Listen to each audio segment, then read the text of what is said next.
저기로 내가 다닐지라도 내 선하신 목자 날 인도해. 나를 부른 초장과 실만한 물가로 내 선하신 목자 날 인도해. 험한 산과 골짜기로 내가 다닐지라도 내 선하신 목자 날 인도해. 네, 우리 더 가까이 이렇게 모여볼까요? 네, 뒤쪽에 계신 분들도 좀 앞으로 오셨으면 좋겠고요. 네, 우리 영아부 아이들을 또 사랑하시고 늘 또 마음으로 섬겨주시는 귀한 목사님 모셨습니다. 네, 나오실 때 우리 함께 감사와 환영의 박수로 우리 김정순 목사님 앞으로 모셔서 같이 부모교육 강의 듣도록 하겠습니다.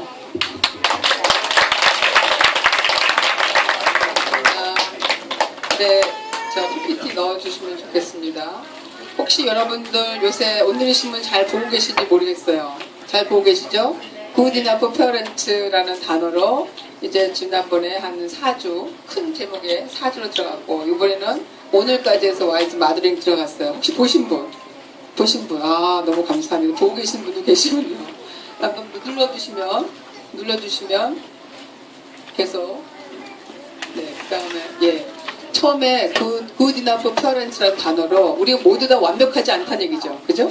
완벽하지 않은데 얼마나 어떻게 정말 충분히 좋은 엄마가 될 것인가, 충분히 좋은 아빠가 될 것인가. 그래서 이 주제를 그 good enough parents라는 단어, good enough mother라는 단어를 누가 썼기 때문에 제가 이렇게 차용해가지고 쓰고 있는 거예요. 그래서 처음에 제가 사랑과 자존감에 대해서 얘기했어요. 왜냐하면 지금 이 시간이 이 시간이 너무 짧아가지고 이 짧은 시간에 어떤 엑기스를 줄까 잘 못 줄 것 같아요. 아무래도. 그래서 여러분이 이제 인터넷에 들어가면, 오늘의 신문에 들어가면 이게 아직도 글이 떠 있기 때문에 여러분한테 정말 좋은 이제 글이 되길 원합니다. 처음에 제가 사랑과 자존감, 그 다음에 아이의 자율성과 창의성에 대해서 했고요. 그 다음에 자녀의 강점 관찰에 대해서 썼어요. 여러분이 얼마나 자녀를 잘 강점에 대해서, 아이가 갖고 있는 강점에 대해서 관찰하고 있는가. 그 다음에 소유가 아닌 존재인식, 우리 아이가 내 것이다, 내 자녀다 라는 생각에서부터 여기서 정말 우리 아이의 하나님이 만들어주신 형상, 존재인식에 대해서 내가 먼저 갖는다면 이 아이에 대해서 더 공감하게 되고 더 이뻐하게 되고 더 정말 좋은 관계가 되거든요. 여러분이 이제 시어머니나 여러분의 친정엄마나 결혼하고도 내 거야라는 어떤 그런 마음으로 말미암아 더 사랑하는 마음이겠지만 내 거야라는 마음으로 더 이렇게 그 인생에 굉장히 간섭하는 부모님이 굉장히 많아요. 그죠? 지금도 많아요. 그래서 실제적으로 이혼의 그런 결과까지 나타나는 것이 굉장히 많아서 소유냐 존재인식이 너무 중요해요. 그래서 이제 good enough parents라는 단어는 그렇게 했고, wise mothering이라는 것도 이제 그 4주가 지나갔어요. wise mothering은 엄마에 대한 이야기를 해서 제가 첫 번째 주제를 생명의 어미 하와, 그죠? 우리의 첫 번째 엄마는 하와더라고요. 2부. 생명의 어미 하와. 그 다음에 대상 항상성과 안정감. 얼마나 대상 항상성, 대상이라는 사람이 부모라는 대상이 계속 항상적으로 계속 연결되어 있고 항상 내 안에 있을 때 진정한 안정감이 갈 것인가, 그거에 대해서 했었고, 지난주에 베스트가 아닌 유니크, 그래서 아이를 막 그냥 베스트를 향하여 가는 게 아니라 그 아이가 주셨던 개성들, 그 유니크성에 대해서 더 집중하자. 그 다음에 오늘이 이제 사라와 한나가 주는 메시지. 사라는 90세 아이를 낳았어요. 정말 생리가 다 끊어진 상태에서도 이게 완전히 하나님의 약속이기 때문에, 약속을 분명히 하셨기 때문에 그 약속을 붙잡고 믿었더니 이삭이 태어난 거예요. 사라가 주는 그 메시지는 믿음, 그 다음에 한나가 주는 메시지는 뭐죠? 이 사무엘을 하나님께 드렸기 때문에 드림. 와이즈 마더링이 뭘까? 자녀에 대해서 믿음과 드림이라는 두 가지의 키워드가 나온다 해서 이번에 사라와 한나가 주는 메시지는 믿음과 드림이다 라고 얘기했어요. 그 다음에 다음 주에는 와이즈 파더링이에요. 파더링. 할렐루야. 와이즈 파더링. 정말 어떤 사람이 와이즈한가, 파더링이라 있어서 저는 아빠가 이 가정의 키워드이고 아빠가 이 가정을 잘 지켜야 돼서 아버지, 그 영적 권위. 그래서 아버지를 얼마나 잘 높일까, 그 영적 권위를 정말 많이 줘서 엄마들이 아내들이 영적 권위를 인정하고 그다음에 아빠들을 남편을 높여줌으로 말미암아 가정이 행복해지는 거에 대해서 쓰려고 그래요. 그다음에 두 번째는 경계선과 훈육. 어떤 경계선 하나님께서 우리에게 십계명을 주셨는데 십계명을 왜 주셨을까? 우리 그걸 어떻게 지켜야 할 것인가? 이것이 우리에게 주는 훈육이 무엇인가? 그에 대해서 쓸 거고요. 그 다음에 아버지한테 또 어떤 소명을 주셨냐면 말씀을 전수하는 소명을 주셨어요. 신명기 6장 말씀에. 그래서 말씀에 전수를 주는 소명, 아버지. 그 다음에 제가 가만히 생각해 보니까 엄마에 대해서는, 어머니에 대해서는 우리가 항상 여성들이 모였을 때 축복의 통로라는 이야기를 많이 해요. 축복의 그릇, 축복의 통로, 내가 정말 기도의 파수꾼으로 하늘의 미랄이 돼서 땅에 떨어짐으로 말미암아 많은 열매를 맺는 정말 축복의 통로다. 그런 단어를 많이 사용했는데 그럼 아버지는 뭐지? 어떤 통로지? 막 고민해봤어요. 고민해가지고 제가 얻은 결론은 행복의 통로로 하면 좋겠다. 그래서 행복의 통로 콤마 아버지. 그걸 이제 마무리를 질 거예요. 왜냐하면 이 가정에서도 가장인 아버지가 거기서는 제가 뭘 쓰고 싶으냐면 리더십에서 했을 거예요. 나라에서도 리더십이 제대로 잘 해야지만 온 국민이 행복하듯이 담임 목사님도 리더십을 잘해야지만 교회가 행복하고 가정에서도 리더십을 잘해야지만 행복의 통로가 되겠더라고요. 그래서 다음 주부터는 와저 파드링이 돼서 너무 파드링. 여러분 정말 이렇게 기대해 주시고 오늘로 조금 이게 짧은 강의 안에서 또 여러분이 이제 인터넷을 통해서 많은 이제 이 제목들이 계속 가기 때문에 그 제목을 여러분이 검색하면 더 좋지 않을까라는 팁을 드립니다. 그 다음에 눌러주시면 제가 인류가 1800년도 후반기 정도에서 세 분의 사람이 여태까지도 영향을 끼칠 뿐만 아니라 앞으로도 여러분 자녀한테도 엄청나게 영향을 끼친 세 사람이 있어요. 그건 누구냐? 하나는 정신계, 심리계에 굉장히 영향을 끼친 프로이드, 그죠? 그 다음에 하나는 또 과학자, 아인슈타인, 또 하나는 칼 막스예요. 그래서 이데올로기나 사회에 엄청난 영향으로 말미암아 지금도 그 영향을 받고 있는 그런 사람들 중에 특별히 정신계 우리가 프로이드를 잠깐 보면 저의 기독교의 철학에 세 개의 이제 하나님의 말씀이 있습니다. 하나는 에베소 6장 4절의 말씀에 너의 자녀를 노엽게 하지 말아라. 오직 주의 말씀으로 그 교양과 훈계로 양육하라. 그걸 보면 앞에가 정서적으로 노엽게 하지 않는 게 먼저 있더라고요. 먼저. 그러고 나서 말씀으로 양육하는 거더라고요. 그 다음에 신명기 6장 말씀, 쉐마 말씀, 그것은 뭐 당연한 것이죠. 그래서 부모에게 말씀을 정말 주는 거. 부모가 말씀의 키워드를 가지고 부모가 아이들한테 말씀을 전수하는 것이 하나의 명령이에요.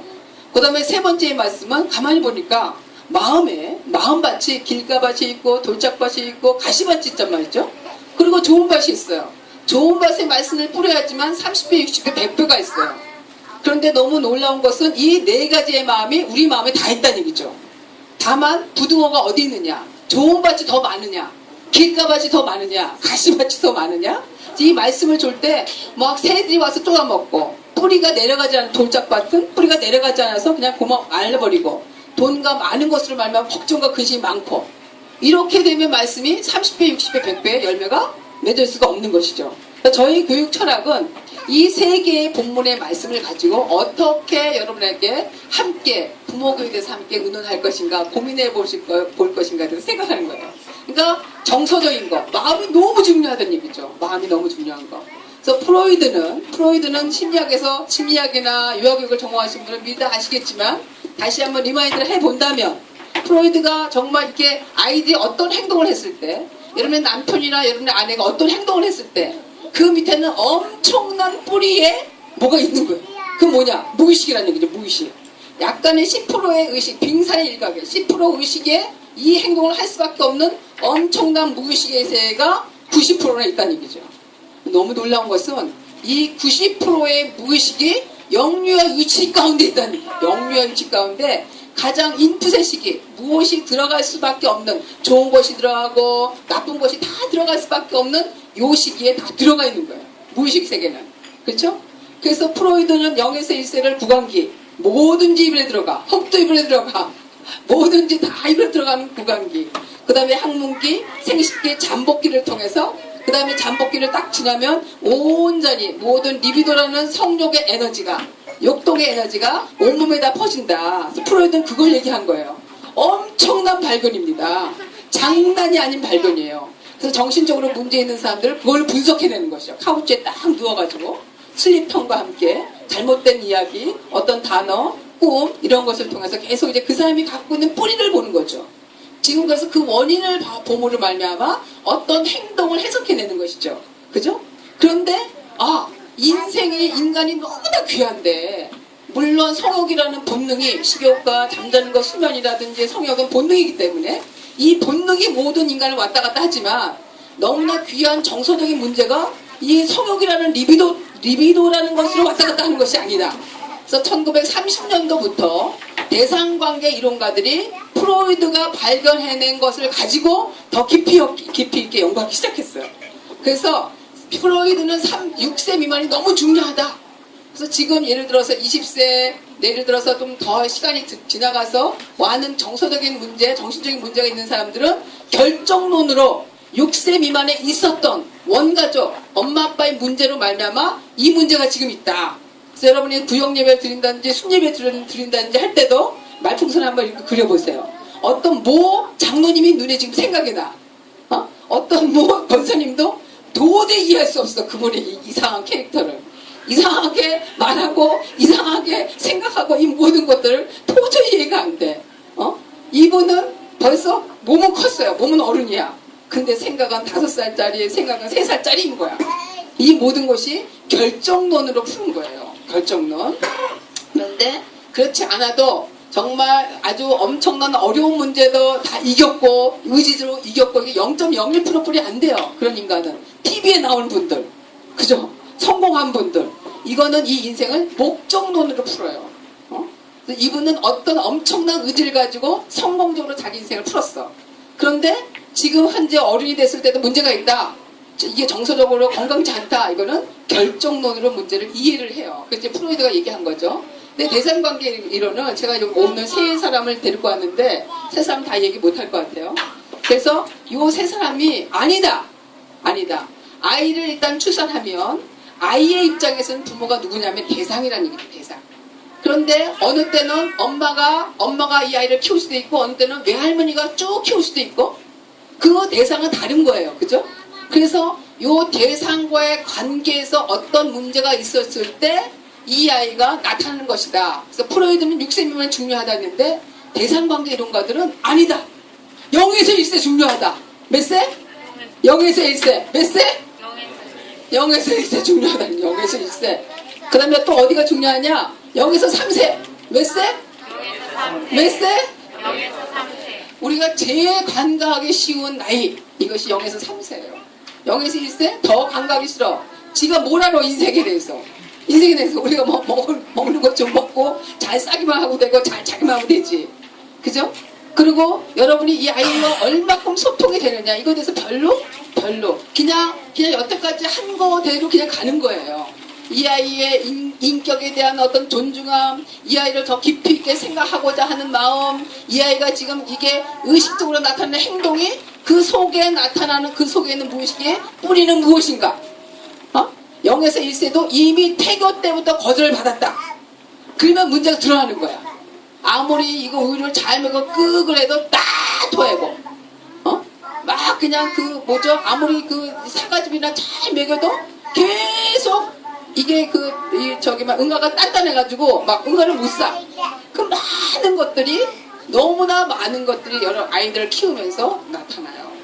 근데 여러분도 지금 이렇게 너무 점잖하게 멋있게 잘 앉아 계시지만 여러분의 원가적으로 말미암아 잘 안 돼 있는 사람이 너무 많아. 거의 많아.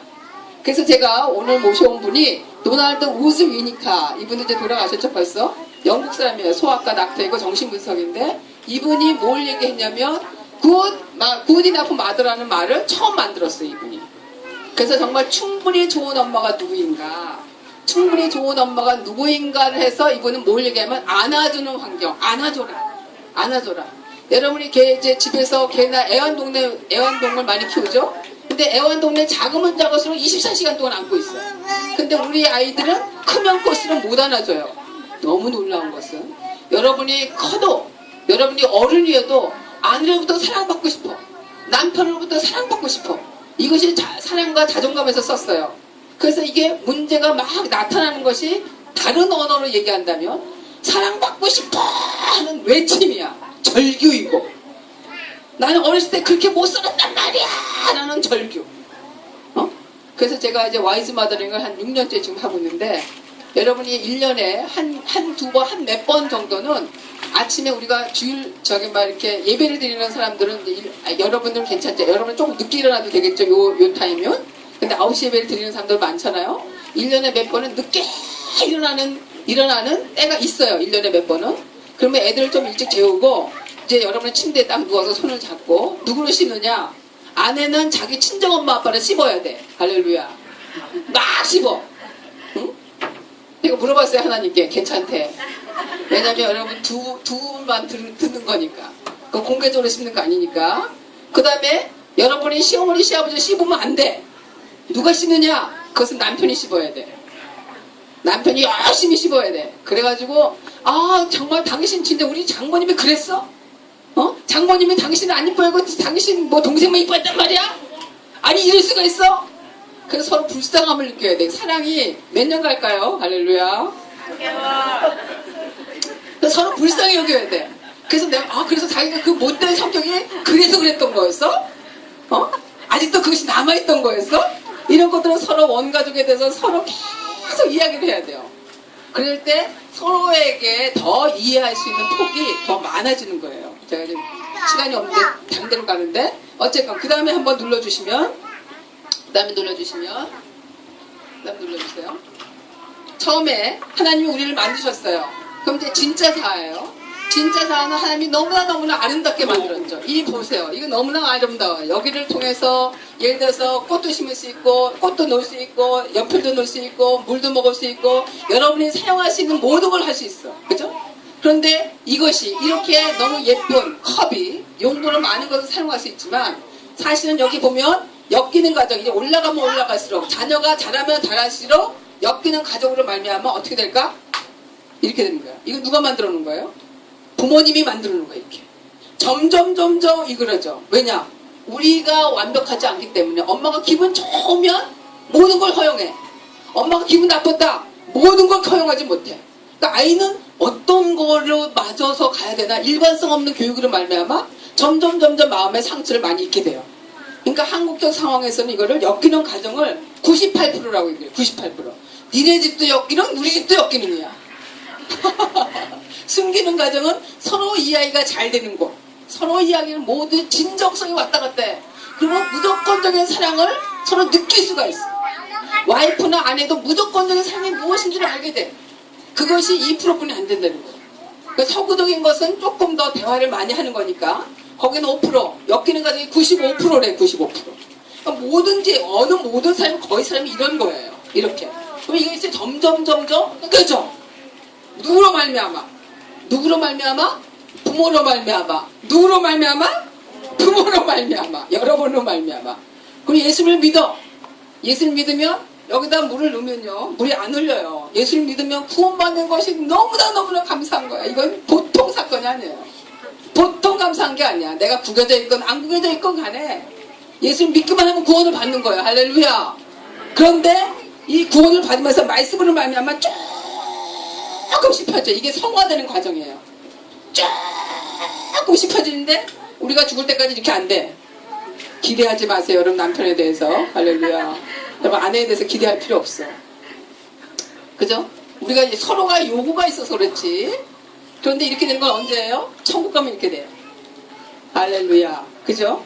근데 요 문제에 있어서 이렇게 되는 문제가 결국은 거짓 아이하고 성인 아이, 극단적으로 성인 아이가 되는 거예요. 요 자체를 셀프라고 하는 거예요. 셀프. 그 전 거를 다시 한번 그 전 거. 네. 그래서 이 위니캇은, 도널드 위니캇은 여기에 중간 대상 아이가 이 사랑이, 엄마가 사랑을 하지만 이 사랑 갖고 완전하지 않아요. 이 사랑을 가지고 자기가 그 사랑을 다 느끼지 않아. 그래서 곰도 필요해. 자기가 좋아하는 조그만 어떤 이불도 필요해. 그 이불이 없으면 못 자. 그 곰이 없으면 못 자. 어떤 아이는 엄마 계속 목걸이 갖고 계속 이렇게 하는 애가 있어. 잠들면서. 어떤 애는 막 엄마 이렇게 하는 애도 있고, 자기가 어떤 거에 또 필 꽂혀가지고 삐리 꽂혀가지고 그걸 계속 만져야지만 내가 위로를 받아. 이게 중간 대상이에요. 중간 대상. 그래서 이런 것들을 이제 우리가 알고 있는 것들을 이 사람이 소아과 닥터이면서 정신을 분석하기 때문에 말을 만들어내는 거죠. 모든 학문이라는 것이 그렇듯이. 그래서 여기서 0에서 6개월은 절대적 의존, 안아주기, 이거는 완전히 0에서 6개월은 진짜. 근데 대상관계 이론가들은 개월이 약간 왔다 갔다 해요. 근데 큰 어떤 시오리로 본다면, 이론으로 본다면 거의 비슷한데 이 개월 수가 왔다 갔다 하는데 그건 문제가 안 돼요.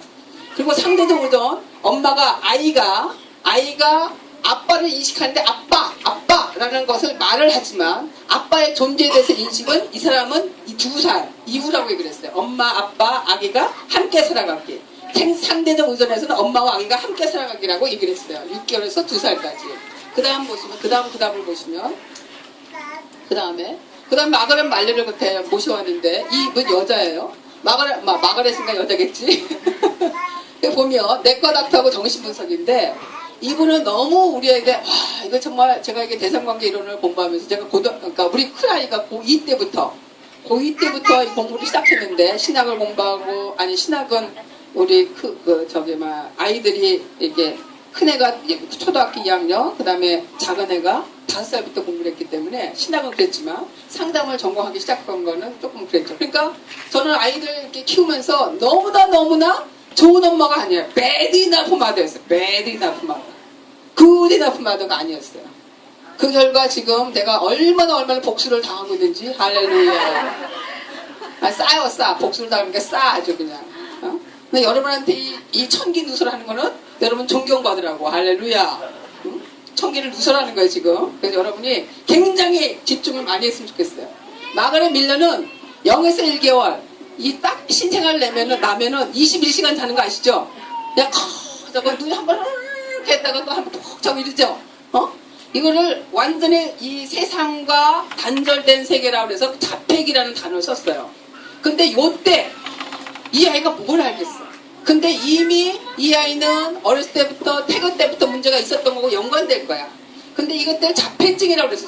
자폐증의 원인은 100% 이거다라고 말할 수 없어요. 많은 유전적인 거, 기질적인 거, 많은 것들이 이유를 몰라, 이유를. 근데 마가렛 밀러는 이거를 자폐기에서 자폐증이 나온다고 자기가 얘기를 하는 거, 주장하는 거예요. 두 번째는 2에서 18개는 공생기. 엄마의 핵과 아기의 핵이 완전히 이렇게 일치돼 있어요. 그래서 아기를 전맥이고 아기를 키우는 거 18개월 이하에서는 완전히 엄마와 아기가 하나로 간다. 엄마가 정신적으로 건강해야 되겠죠.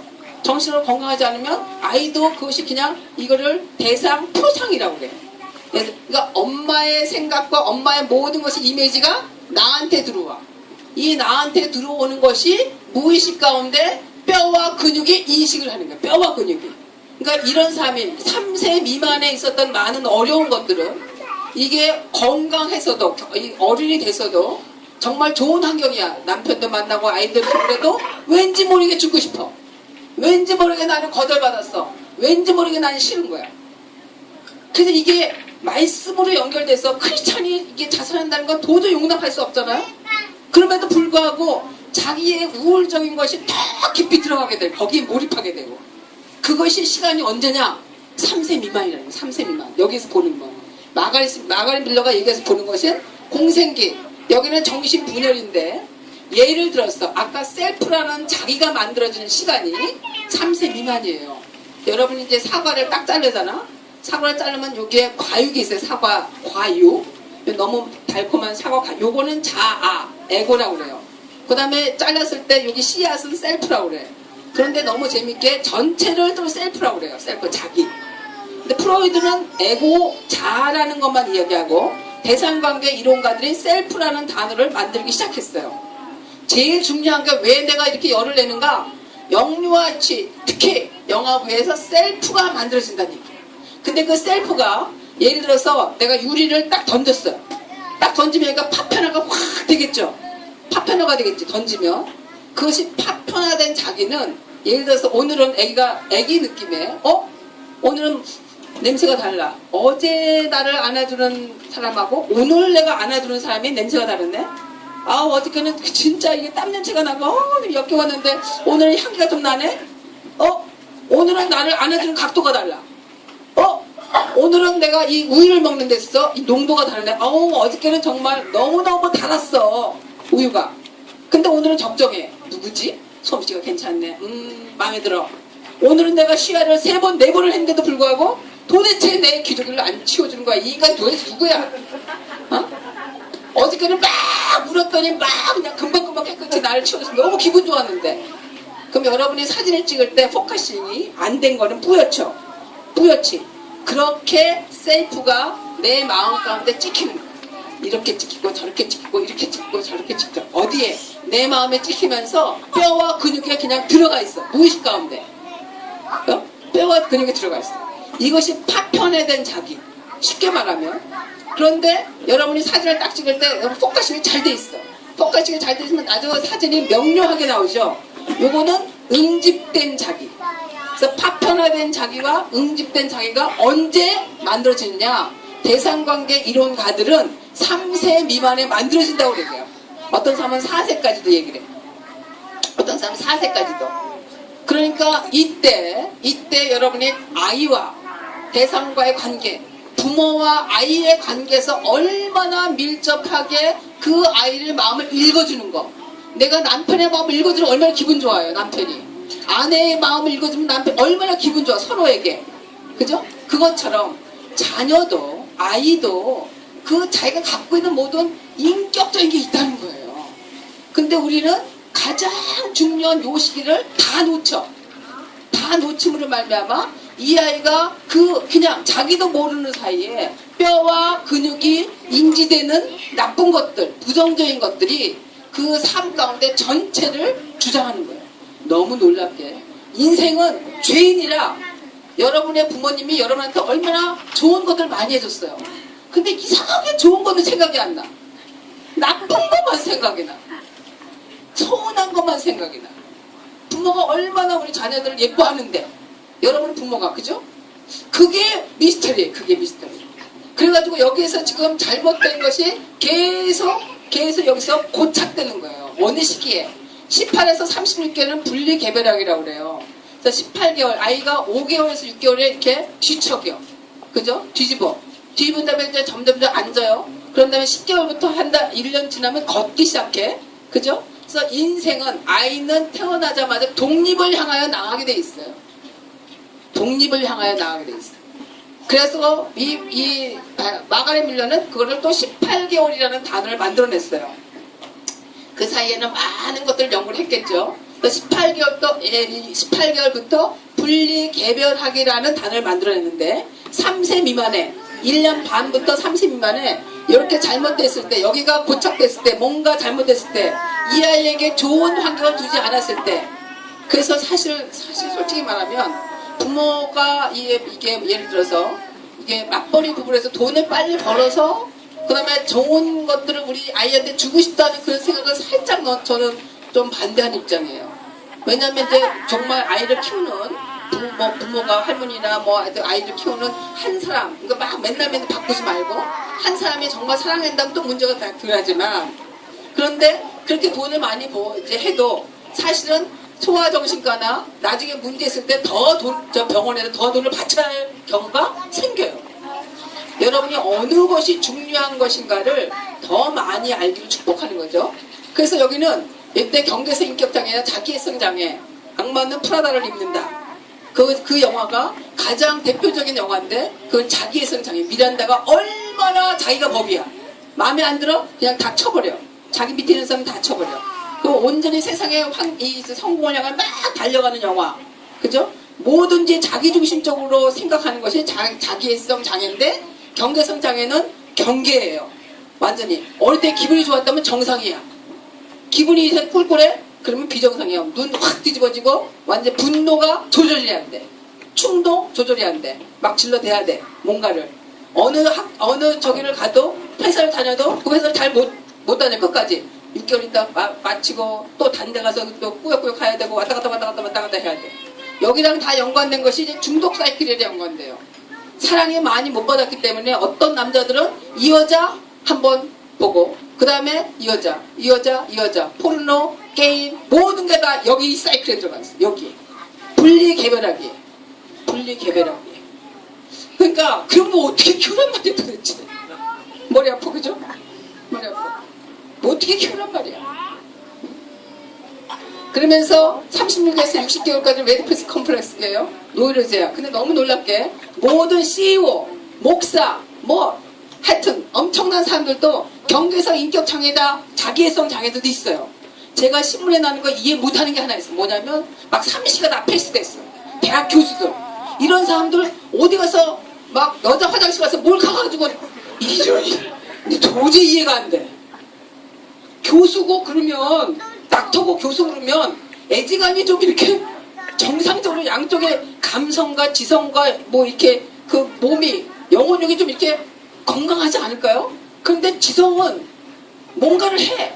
그래도 감성에 문제가 있는 사람들은 이거 뭔가 계속해서 자기를 인정받고 싶고 그 사랑에 대한 그 대상의 요구가 막 너무 심해가지고 그런 짓거리를 하더라. 그래서 그렇게 신문에 나오시는 분을 종종 발견해. 종종. 이해가 안 되는 사건이 있어. 이해가 안 되는 사건. 다 언류 연결돼 있어요. 언류 연결돼 있어요. 대상관계 이론으로 연결돼 있다는 게. 그 다음에 보시면 제가 지금 요새 이제 그 꽂혀 있는 것이 뭐냐면 그 다음에 요 하얀 꽃은 지나갑니다. 시간이 없어서. 그 다음에 제가 이제 꽂혀 있는 게 바로 이제 요건데 에릭슨은 여러분이 다 알다시피 인생을 8단계로 만들었죠. 8단계. 난 에릭슨이 정말 천재인 것 같아요. 이 사람이 원래 네덜란드 사람인데 이제 엄마 아빠가 이혼했다가 그 다음에 유대인의 수학과 닥터 유대인 아빠를 만났어요. 그런 다음에 그 아빠한테 엄청나게 영향을 많이 받았어. 그런데 이 에릭슨이 프로이드 학파에서부터 쭉 나오면서 뭘 연구하게 됐냐면 0에서 1세는 신뢰인 거예요. 내가 정말 사랑받기 위해서 태어났어. 몇 분까지 그랬죠? 몇 분? 네, 20분이요. 5분만 나갈게요. 5분만. 그래서 0에서 1세는 신뢰예요. 신뢰. 나는 정말 사랑받기 위해서 태어났어. 나의 욕구를 다 충족시켜주고 내가 태어나서 보니까 그러면은 나는 정말 이 세상을 믿을만 하구나. 이 세상은 살만하네. 그래가지고 여기 약간 어두운 것은 정서적인 거, 흰 것은 영적인 거예요. 영적으로 여기는 정말 초기 믿음이 제대로 돼 있어요.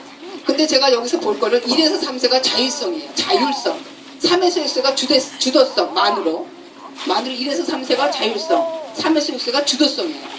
그런데 자율성. 아이를 많이 자율적으로 하지 않으면 아이는 수치심으로 되는데 이 수치심이 경계성 인격장애와 자기애성 장애랑 연결돼 있어요. 이게. 근데 우리가 지가 1살에서 3살짜리를 어떻게 우리가 자율적으로 내비두냐고. 그런데 너무 놀랍게 북유럽파의 엄마들은 아이가 이렇게 하면 이렇게 거기는 아예 그 나라가 춥잖아요. 뽕뽕뽕뽕 싸면서 시컷 놀게끔 하는 거야. 아주 시컷 놀고 집에 와서 목욕시켜서 푹 재워. 12시간씩 재워. 12시간씩. 우리는 잠을 못 재워. 12시도 엄마가 텔레비전 보느라고 안 재워. 그리고 성격이 좋아지길 바래. 애들은 잠을 많이 자야지 성격이 좋아지거든요. 그죠? 그리고 우리 엄마는, 우리 한국적인 엄마는 뭔가 빨리빨리, 뭔가 지가 1살 때 너무 놀랍게도 지가 1살, 2살 이렇게 되면 뭐 지가 먹는데 다 흘리면서 먹지만 우리 엄마 아빠들은 못 버리잖아. 그러니까 빨리 먹여야 돼. 그리고 빨리 바꿔. 빨리 먹여야 돼. 옷 못 입어. 빨리 입혀. 신발도 이렇게 신어. 언제 이렇게 신고 때가 됐다 이렇게 신거든요. 이렇게 신거. 그 빨리 신발 신겨야 돼. 빨리 데리고 와야 돼. 빨리 차야 돼. 또 타야 돼. 빨리 와야 돼. 빨리. 자유를 주지를 않아. 모든 걸 끊어버려. 자율성과 창의성은 동전의 앞뒤거든요. 자율성으로 있어야지만 창의성이 나타나는데 이로 말미암아 초등학교 3학년부터 창의성이 죽어져. 우리는 특별히 기질적으로 탁월한 사람의 창의성이 남는 거지. 그죠? 그래서 이 자율성과 창의성, 자율성과 주도성을 어저께 요번 토요일날 그 예고 부모 스쿨에서 제가 자율성과 주도성을 이제 강의를 하면서 어떻게 내가 강의를 안 할까? 할렐루야. 어떻게 하면 강의를 안 할까? 요번에 그 이제 KBS 파노라마라는 거기에 거꾸로 수업이라는 게 있어요. 거꾸로 수업에서는 선생님이 강의를 안 하는 거예요. 이 대학교도요. 세인트 존스 칼리지에서는 강의와 교수가 없대. 강의와 교수가 없대. 어떻게 하느냐? 미리 동영상과 어떤 책을 읽으라고 그래요. 그런 다음에 아이들을 토론시켜. 그래서 자기가 뭔가를 끄집어낼 수 있도록 하는 거예요. 근데 이것을 1에서 3세의 자율성을 주라는 거야. 에릭슨은. 이제 타이밍이 이제 지났군요. 못 견디는 타이밍이 지났군요. 할렐루야. 그리고 인생이 3에서 6세가 주도성이야. 근데 에릭슨은 인생의 목적을 요때 안 돼. 지가 3년뿐이 안 살았는데, 지가 6년뿐이 안 살았는데 지 인생을 어떻게 알아? 요게 비밀이에요. 전 여러분이 요기를 파고 들기를 축복합니다. 너무나 많은 책이 있고 너무나 많은 것들이 있어. 나도 몰라. 나도 지금 연구 중이에요. 응? 여러분의 비밀이 여기에 있어요. 여기 1에서 3세, 3에서 6세. 그래서 여러분이 정말 이 아이들을 어떻게 하면 위험한 거 다 치우고 충분히 놀까? 내가 어떻게 하면 개입을 안 할까? 여러분이 개입하는 거는 말씀으로, 여러분의 스스로 말씀을 정말 찬양하고 해봐. 아이가 당연히 오게 되는 거야. 이것을 거울부모라고 그래. 거울부모. 인간의 뉴런에 이게 그 바깥에서 하는 거, 대상이 하는 것을 그대로 들어와서 내가 그대로 행하는 거. 아빠가 뒷짐지면은 자기도 뒷짐지고, 아빠가 간혹 술하고 담배 피우시면 그 교회 다니셔도 애들도 그냥 하는 거죠. 할렐루야. 할렐루야. 저는 그래서 여러분이 정말 good enough parents가 무엇일까? 정말 여러분의 인생에 아이를 잘 키우는 것이 얼마나 큰 숙제예요. 큰 숙제, 가장 큰 숙제. 저는 여러분한테 오늘 시간 가운데 도전받는 시간이 되기를 원합니다. 제가 기도하겠습니다. 하나님 감사합니다. 그렇습니다. 하나님 우리에게 지혜를 주셔서 가장 중요한 0에서 1세, 0에서 3세를 하나님 앞에 내가 느끼게 하시고 알게 하시고 연구하게 하시고 책을 보게 하시고 그 다음에 이 아이들이 어떻게 자율성과 주도성을 줄 것인가, 또한 아버지 여기에 숙제인 하나님 말씀을 어떻게 이 아이들에게 함께 말씀으로 말미암아 하나님 알게 할 것인가, 부모에게 많은 숙제를 주셨습니다. 감사합니다. 하나님 이 숙제를 푸는 엄마 아빠가 될 수 있도록 도와주시고 지혜로운 하나님의 귀한 종으로 말미암아 이 자녀들이 하나님께 올려드릴 수 있는 존재 인식을 통해서 이 아이를 그대로 인정함으로 말미암아 하나님께 올려드리는 하나님의 귀한 종들이 될 수 있도록 도와주옵소서. 축복하고 예수님 이름으로 기도합니다. 네, 하나님께 영광의 박수 올립니다. 고맙습니다.